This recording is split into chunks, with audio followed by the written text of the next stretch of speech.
ছোট্ট বন্ধুরা, আজ দেখব এক ক্ষুধার্ত নেকড়ে আর দয়ালু ভাল্লুক কিভাবে মজার বন্ধু হলো।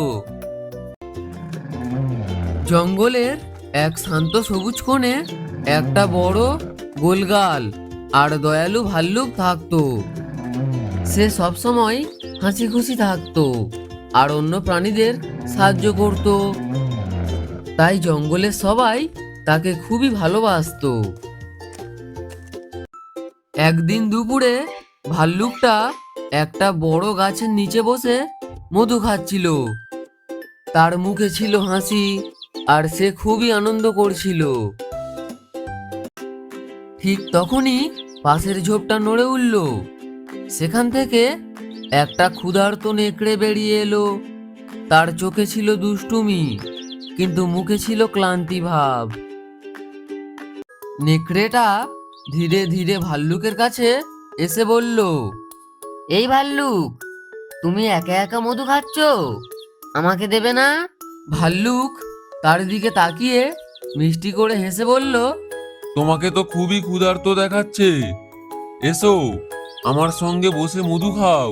নেকড়ে অবাক হয়ে বলল, সে কি, তুমি আমাকে দিচ্ছ?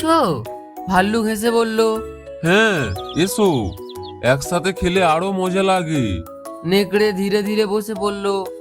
প্রথমে একটু লজ্জা পাচ্ছিল, কিন্তু তারপর মধু খেতে খেতে তার মুখে হাসি ফুটে উঠল।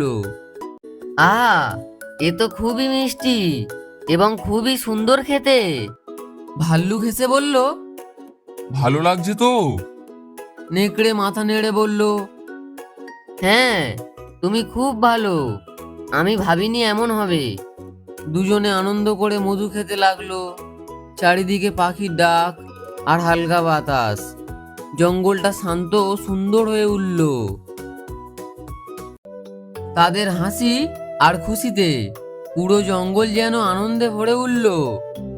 এভাবেই দয়ালু ভাল্লুক আর নেকড়ের মধ্যে এক সুন্দর আর মজার সম্পর্ক তৈরি হলো।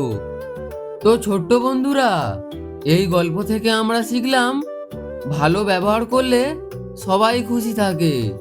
মিষ্টি মন আর দয়া সব সময় বন্ধু তৈরি করে। একসাথে খেললে আনন্দ দ্বিগুণ হয়।